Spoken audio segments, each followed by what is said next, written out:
tegangan permukaan. Jadi halamannya 34 ya.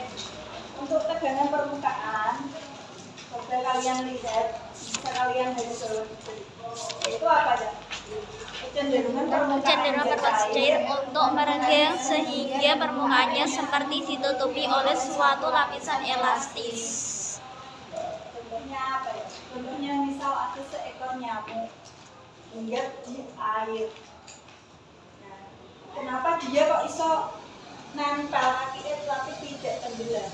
Itu salah satu faktornya ada tegangan permukaan. Jadi seolah-olah seperti ada lapisan elastis. Jadi dia sikilnya itu tetap bisa endonya di atas. Iya. Ini langsung saja karena ini rangkuman ya, saya juga menjelaskannya biar tepat. Nah, untuk tegangan permukaan ini bisa kita lambangkan dengan lambang seperti lamalip itu. Bentuknya seperti ini. Nah, kalian bisa mencari dengan menggunakan gaya dibagi dengan dua dikali dengan panjang lapis. Lanjut, kapilaritas. Simbol-simbol. Untuk kapilaritas apa aja? Peristiwa naik atau turunnya zat cair pada bahan yang terdiri dari beberapa pengaruh halus akibat adanya gaya adhesi dan gaya kohesi. Jadi contohnya seperti ini. Misal kalian meneteskan tinta. Tintanya kan diserap oleh kertas. Kemudian kertas itu tintanya akan bleber. Nah, peristiwa naik turunnya ini loh yang dinamakan dengan kapilaritas. Di sini nanti kalian disuruh menghitung blebernya itu ketinggiannya sampai berapa. Nah, kayak selain tinta, contohnya ada peresapan air di tembok. Nah, ini peresapnya sampai berapa? Kan ditandai dengan ketinggian air gitu. Itu ya, makanya di sini kenaikan atau penurunan permukaan zat cair. Kemudian rumusnya itu 2 kali tegangan permukaan dikali cos theta dibagi rho kali G kali Lanjut, yang terakhir adalah viskositas atau kekentalan. Jadi kekentalan, fluida itu kan banyak jenisnya ya, tidak cuma air, tapi juga ada minyak, ada zat cair yang lainnya, misalnya bensin dan lain-lain. Itu punya nilai viskositas yang berbeda. Dulu waktu saya kuliah itu pernah menghitung kecepatan benda yang dimasukkan ke dalam fluida yang memiliki viskositas yang berbeda. Sementara anak bola, boleh air kan langsung plung. Tapi boleh di dalam minyak minyak goreng, suya, tidak langsung. Itu tergantung jenis kekentalannya. Nah, itu nanti di sini makanya ada kecepatan juga kalian cari. Kecepatan melajunya ke benda ke dalam fluidanya lagi. Nah, makanya di terakhir di situ persamaan kecepatan terminal seperti itu. Pt sama dengan 2/9 dikali R kuadrat. Ini tidak usah saya turunkan dari mana, kalian tinggal pakai saja ya. Kelihatan alias cukup kalian menggunakan rumus-rumus yang sudah diturunkan. Kalau masuk ke tingkatan lebih atas, itu kalian harus merunut. Untuk rumus kayak gini tekan. Tapi kalau kalian tinggal pakai, supaya saya sebetulnya ngerti rumusnya itu jadi. Kemudian yang itu untuk fluida statis, menurut saya itu yang penting itu artinya kemarin untuk fluida statis, hukum Pascal, terus hukum utama terus statis, dan yang terakhir hukum Archimedes. Dan ini hanya tabel. Sekarang nah ini masuk ke yang dinamis. Fluida dinamis. Baru selesai hari ini untuk fluida dinamis. Nah, ada beberapa besaran yang terjadi pada fluida dinamis. Fluida dinamis itu kasusnya seperti apa? Ya semua zat cair yang ada aliran atau pergerakan. Contoh, air di dalam selang. Ya, selang, dia mengalir ke selangnya buat isinya banyu dari keran. Kemudian nanti ada suatu bak, kemudian kalian kasih lubang, kemudian kan ada pancuran yang bisa dihubung. Itu juga masuknya ke fluida dinamis. yang pertama. Ini namanya prinsip kontinuitas.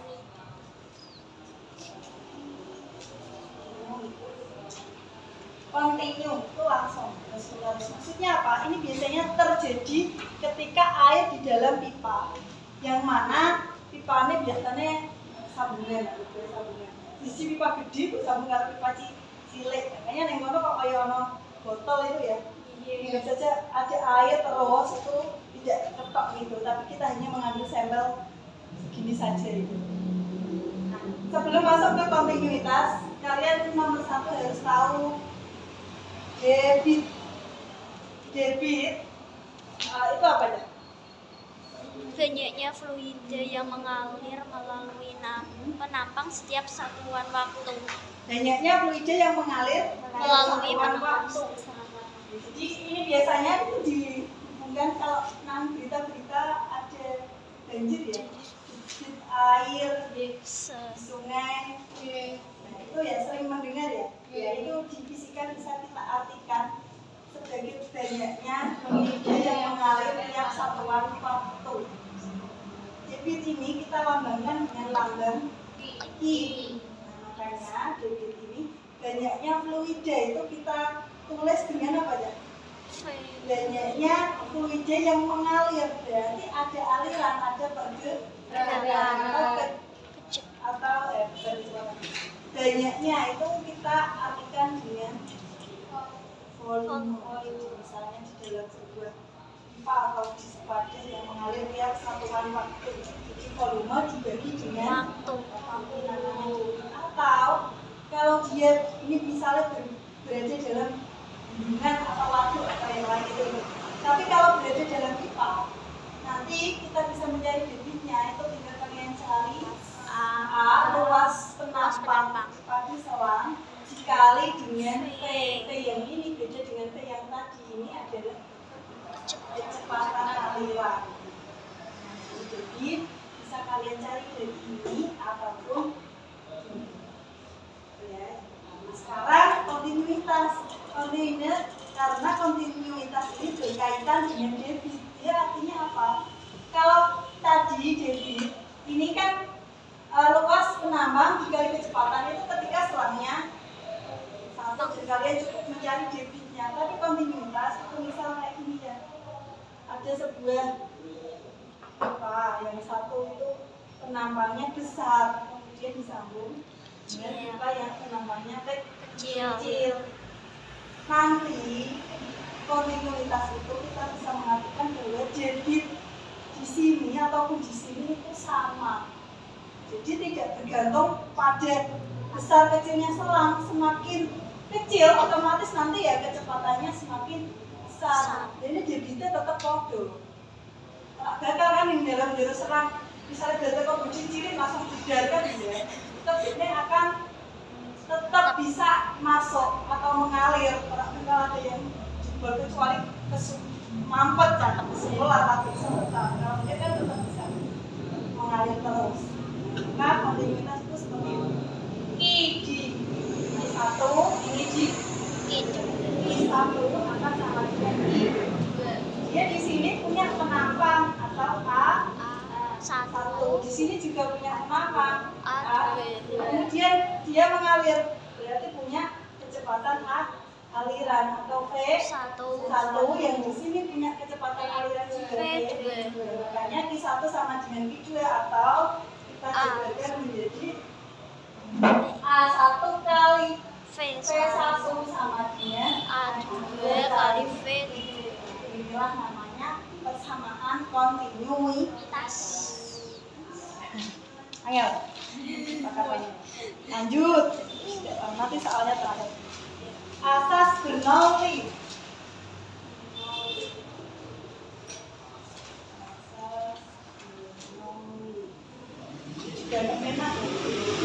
Asas Bernoulli artinya apa di situ?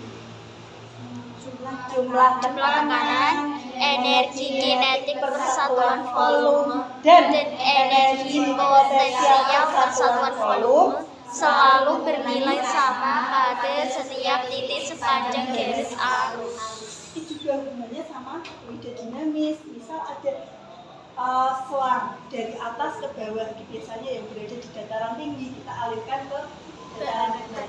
Itu juga punya asas Bernoulli, di mana tekanan kemudian ditambah energi kinetiknya ditambah energi potensialnya, baik di bawah nilainya tetap sama dengan yang di atas.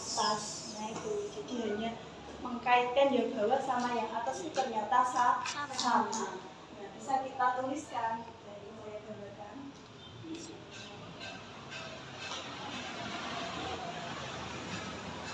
Misal ini pipanya yang sini itu tetap punya ketinggian. Terkadang di soal pipanya pas yang tidak ada ketinggian, langsung menyentuh tanah. Nah, makanya di LKS itu ada ketinggian atau lambangnya apa? Ya, salah satu yang di sini. Ya, nanti besaran yang di satu itu ada ketinggian.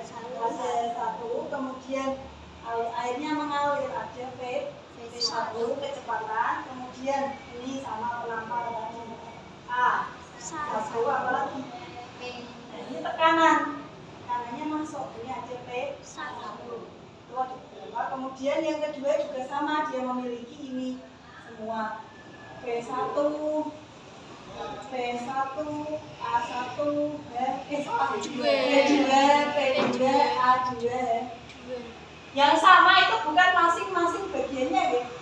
P-nya yang jelas ini dan ini mesti beda. Yang sama itu ketika kita jumlahkan total itu jumlahnya waktu kalau ini juga sama kan? Jumlah ya atau perkalian ini sama dengan ini bukan berarti A1 sama dengan A2 bukan. Tapi ketika kita sudah menggabungkan ini dan ini pasti sama dengan ini dikali ini. Tuh maksudnya seperti ini. Ini juga sama, ini ketika sudah digabung baru akan sama dengan yang di posisi 2. Nah, bisa kita tuliskan di situ rumusnya panjang, tapi bisa mudah kita sini P1 ini sebagai tekanan ditambah setengah rho P1 kuadrat. Nah, ini itu energi kinetik dibagi volume. Kok bisa jadi ini Bu? Coba saya uraikan ya di sini. Energi kinetik dibagi volume. Energi kinetik itu rumusnya apa? Setengah M kali V kuadrat. Volume itu rumusnya apa? Rho ini dari sini. Rho sama dengan massa dibagi volume. Berarti kalau saya tanya volume sama dengan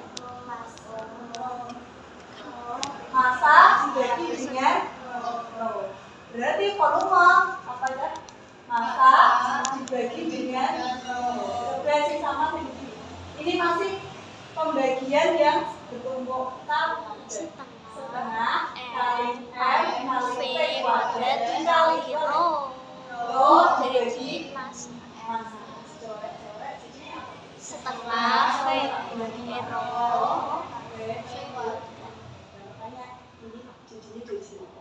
Energi kinetik dibagi satuan volume, dapatnya setengah rho V kuadrat. Itu pula yang satu, energi potensial dibagi volume, ketemunya apa?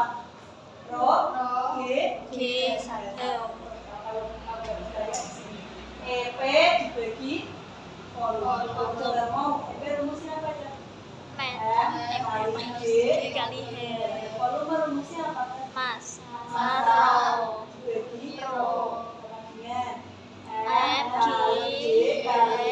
kali rho dibagi M. M-nya dicoba. Ketemunya rho G. Ini yang pertama, ketika dijumlah akan sama dengan jumlah yang kedua, itu P2 miliknya 2 ditambah setengah rho V2